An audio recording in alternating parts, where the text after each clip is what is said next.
My name is Esther Alfaro, and this is my informative speech. Every 13 minutes in our country, there is a suicide. Every 40 seconds in the world, there is someone ending their lives. Every day in our country, we have children from grade 7 to 12. Over 5,000 of them are attempting to end their lives.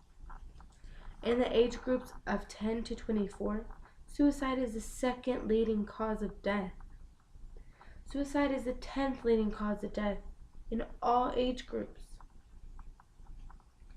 This means that at some point in your life, you will come across someone who thinks about, who will attempt, or who will end their lives. I know firsthand how close suicide can affect everyday life. How close someone could be that is going to be the next person to end their lives. For me, it was Jason, my boyfriend of 3 years, and my first real knowledge of what friendship and love really is. More young people, including Jason, die and have died from suicide over any other disease combined. According, ironically, to a foundation named the Jason Foundation, 4 out of 5 of these suicides, of these kids committing suicide, showed clear signs. They showed clear warnings of depression and of behavior that would potentially, and that did, lead to ending their lives. There are signs that we have seen and that we don't think about, that we don't realize how hazardous they are to their lives. I saw the signs in Jason. I saw his behavior change. He was more irritable. He wasn't sleeping as well. He had extreme mood swings, and he was always feeling hopeless. He had no energy to do what he wanted to do. He didn't want to do them. I saw these signs. I didn't do anything. And for the rest of my life, I will have this guilt because of it. For the most part, it wasn't stemming from a bad place. It was stemming from lack of knowledge, from ignorance on the subject. I lived in a bubble. In this bubble of carefreeness, suicide could not enter. It never crossed my mind that it would affect me. Suicide was this dirty thing in the books, in the movies. It could happen to anyone else, but it couldn't happen to me. It can. It did. And it can happen to you. It can happen to someone you know. There is help. There is help out there. There are hotlines. There are call lines. Google search. There are websites. There are people willing to help you. There are people willing to help someone you know. There's people willing to help you help them. They are there to listen. You can overcome this. They can overcome this.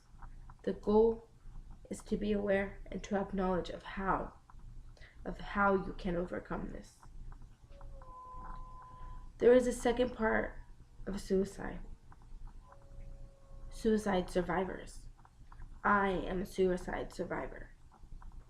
These are the people that are left behind. Most people think that suicide is like the movies. They leave a nice handwritten note of how much they loved you, of why they left, and what you couldn't have done to help them, of why you shouldn't feel guilty. Sometimes that happens that way. Majority of the time, these people leave with no note, no goodbyes, nothing. Jason left after a fight. He felt like he had no one there to understand him. He felt like he finally had this explosion that he couldn't control. He left. There was no goodbye. There was no note. All that was left was unanswered questions, feelings of guilt, and grief so horrible. It took me a year to become a stable individual again. For a year, I became one of those 5,000 children in that age group that wanted to attempt suicide. It was almost the year, and it got to the point where I couldn't go on. I had lost the purpose of my life. This person that had been with me 24/7 for the last 3 years left. I was there. I was at my lowest. And that's when I realized I have a purpose in life. There is a reason why I am a survivor. Because I am strong, and I am strong enough to do all that I can to stop that from happening to you, to someone you know. My purpose in life now is to bring awareness to how common suicide is, and that suicide should not be something swept under the rug like it is. To so many people out here, it's this topic that is untouchable, that it shouldn't be talked about, that it's hushed because we feel so uncomfortable talking about it. We feel so uncomfortable knowing that these people are dealing with this depression that we don't know how to help, that we don't know how to control. Well, there is help, and there is way of talking about it, of preventing it. And by being aware and getting this knowledge, we are going to be able to reduce the amount of people that do commit suicide.